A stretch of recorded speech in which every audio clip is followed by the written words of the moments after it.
Bonjour, moi c'est Alma Schmidt qui incarne Cléo dans la saison 11 et 12 de Scam et c'est un interview pour Sound of Series.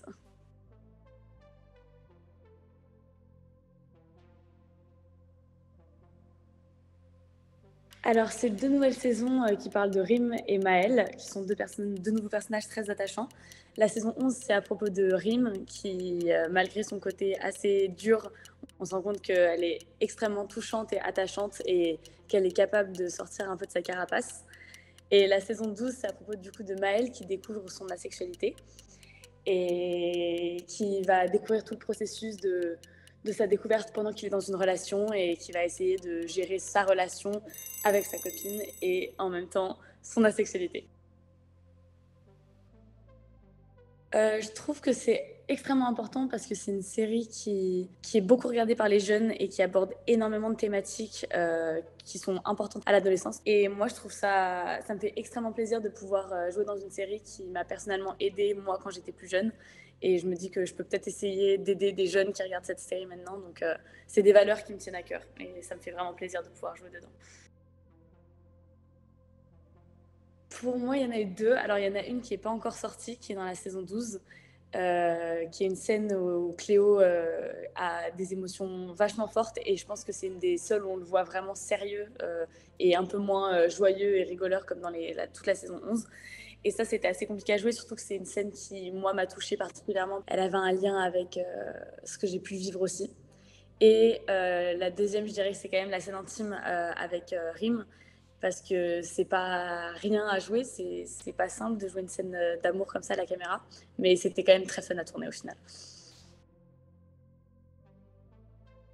Je pense qu'on a pas mal de points communs et le plus gros, ça serait de toujours vouloir partir dans des nouvelles aventures, toujours vouloir, euh, toujours vouloir tenter des nouvelles choses, entraîner les gens. Ça, c'est vraiment quelque chose qui, qui sont aussi en lien avec moi. Genre, c'est quelque chose que je ferais aussi. Et ça m'a touché chez Cléo, c'est cet enthousiasme, cette envie de faire toujours plein de choses et tout.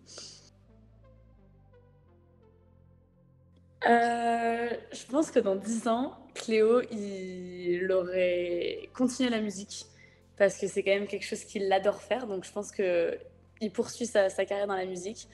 Et vu que lui-même l'a dit dans la saison 11, il partirait faire un tour du monde, probablement. Et, euh, et en espérant qu'il soit toujours avec Rim, parce qu'il s'aime, c'est l'amour fou, donc pourquoi pas. Je pense qu'elle pourrait vraiment aider dans les générations futures parce que la délinquance, c'est quand même, même si c'est pas forcément énormément évoqué, c'est, je pense que c'est quand même un sujet qui est vachement important et qui pourrait aider des personnes qui se retrouvent dans ce genre de situation à savoir qu'il y a une issue, que c'est pas, voilà, c'est pas parce que ils ont fait une fois quelque chose de grave, qu'ils ont fait une fois une énorme connerie, on va dire, qu'ils sont obligés d'y rester. Et pour la sexualité, pareil, je trouve que c'est très important parce qu'il y a énormément de personnes qui trouvent, enfin, qui pensent que tout le monde a des envies, des rapports, qui ont de l'attirance sexuelle pour les gens, alors qu'il y a une énorme partie qui n'en ont pas. Et je pense que c'est pas assez discuté et que quand on se retrouve dans la position en grandissant de pas avoir d'envie, pourtant d'avoir des relations amoureuses, mais pas de vouloir pas n'avoir envie de relations sexuelles. Je pense que c'est très important de savoir que ça existe, parce qu'il y a beaucoup de personnes qui ne sont pas au courant que ça existe. Donc pour moi, c'est vraiment important que les deux thématiques soient abordées. Je suis très mitigée entre le oui et le non, parce qu'il y a beaucoup de séries pour ados, je trouve. Et il y en a énormément dans lesquelles on peut se reconnaître, mais j'ai aussi l'impression qu'il y en a beaucoup qui sont dans les extrêmes et que du coup c'est des fois difficile d'avoir un juste d'avoir un juste milieu. C'est-à-dire moi je pensais par exemple à la série Euphoria, qui est une série que personnellement j'adore, mais qui est très très dans l'extrême et du coup c'est difficile à 15-16 ans de forcément se reconnaître dedans, pour beaucoup en tout cas. Je pense la thématique du coming out au niveau du genre, pas de la sexualité, parce que du coup Cléo est non-binaire et il utilise les pronoms il. Et je pense que ça serait extrêmement intéressant d'avoir toute la manière dont il s'est rendu compte qu'il ne se sentait pas forcément à l'aise dans son genre de naissance, son coming out auprès de ses amis, parce que c'est quand même une thématique qui va être un peu abordée dans la 12, mais du coup à creuser potentiellement plus tard. Son coming out auprès de sa famille aussi, parce que c'est pas forcément simple. Ouais, je pense que ça serait intéressant d'avoir tout ce développement autour de son genre et de ce qui fait Cléo, parce que c'est quand même un personnage extrêmement extraverti. Donc en apprendre un peu plus sur lui et sur comment il en est arrivé là maintenant.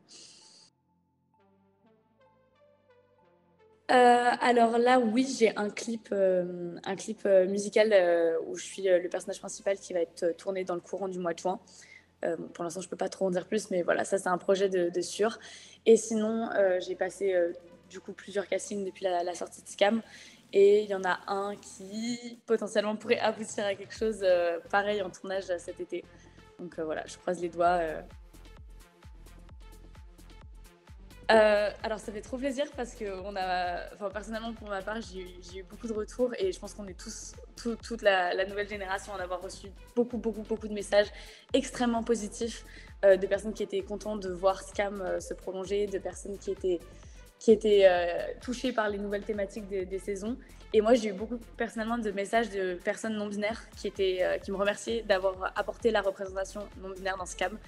Et ça m'a énormément touchée. Et pareil, j'ai reçu quelques messages de personnes qui m'ont dit que elles avaient commencé à passer des castings parce que moi, c'était mon premier casting Scam et je l'avais eu. Et du coup, j'avais beaucoup parlé de ça sur les réseaux sociaux, du fait qu'il suffisait juste de foncer, d'y aller et ça pouvait toujours ouvrir des portes. C'était pas fermé même aux personnes qui n'avaient jamais fait de théâtre. Et j'ai reçu 2 messages de personnes qui m'ont dit qu'elles avaient passé des castings après ça et qu'elles les avaient eus. Et alors ça m'a énormément touchée aussi. Et voilà, et merci pour ceux qui donnent leur temps pour faire des montages vidéo, des dessins, qui prennent le temps de résumer les épisodes sur Twitter en anglais pour ceux qui ne peuvent pas comprendre. Ça va être trop plaisir à voir, de voir qu'il y a autant de personnes qui sont heureux de cette série et qui la font fonctionner encore plus à leur échelle et qui la partagent, c'est génial.